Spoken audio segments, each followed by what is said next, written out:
شریعەتی ئیسلامی زۆر گرنگی بە پیرەکان داوە. تەسەوورکەن کە ئەڵەم پیرەکان وا تەسەوور مەکە ئیلا کەسێک بێتە پێشچاوت جامانەیەکی لەسەرا بێ یا مشکێکی لەسەرا بێ.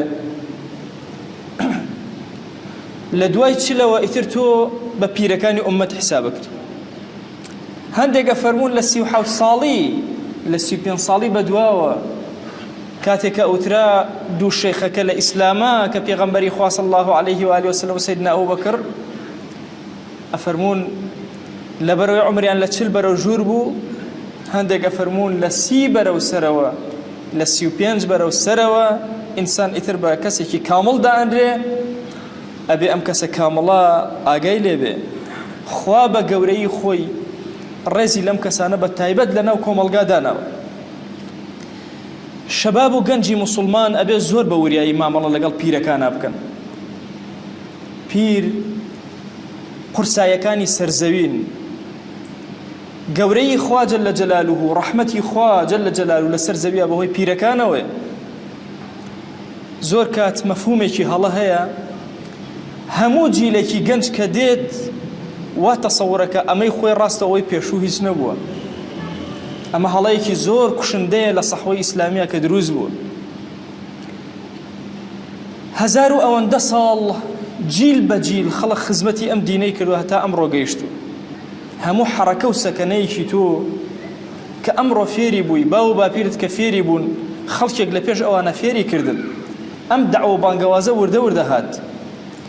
بۆیە عمری کەسەکان کە گەورە ئەبن لە خواناسی و دینداریە زۆر جێگەی ڕێزن. بۆیە پێغەمبەری خوا صلی الله عليه و آله وسلم لە فەرمایشتێکە ئەفەرمێ إن من إجلال الله تبارك وتعالى إكرام ذي الشيبة المسلم. بەشێکە جۆرێکە لە بە گەورەزانینی خوا کاتێکە ڕێزێکی مووی سپی ئەگری.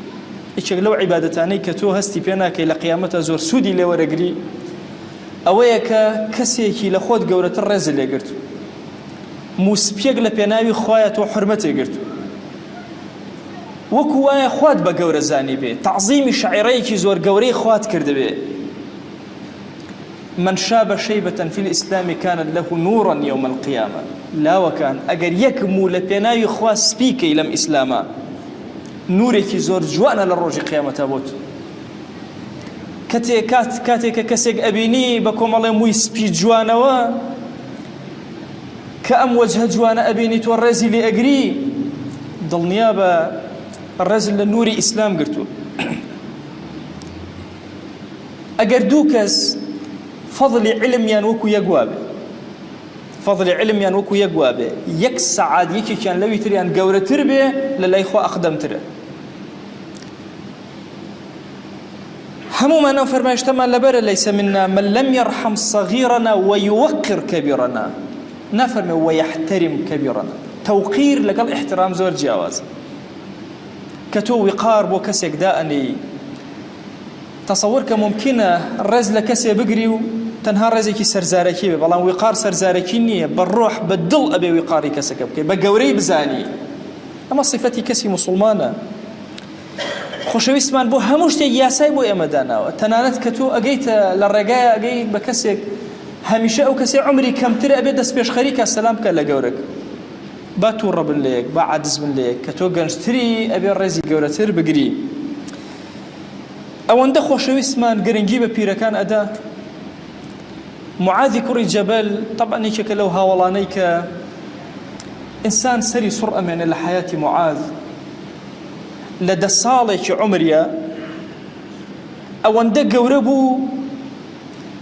بيغمري خواه صلى الله عليه وآله وسلم هاولانا أفرمي أعلمكم بالحلال والحرام معاذ عالم ترين كذب حلال وحرام لنا وأم أمتا معاذ كري جبل معاذ جاري كان نوجكاني دريج أكردوا كسيك تشكاتي لك لخدمة بيغمبري خويا صلى الله عليه وآله وسلم ليه توربوا أفتان أنت يا معاذ أتى خلق توشي فتنكي فلولا صليت بسبح اسم ربك الأعلى سورة أعلى ينبو بخوانا سورة والشمس وضحاها بخوانا والليل إذا يغشى بخوانا كرتي كروان يرجك بويان بحرمتك سماندو بيركان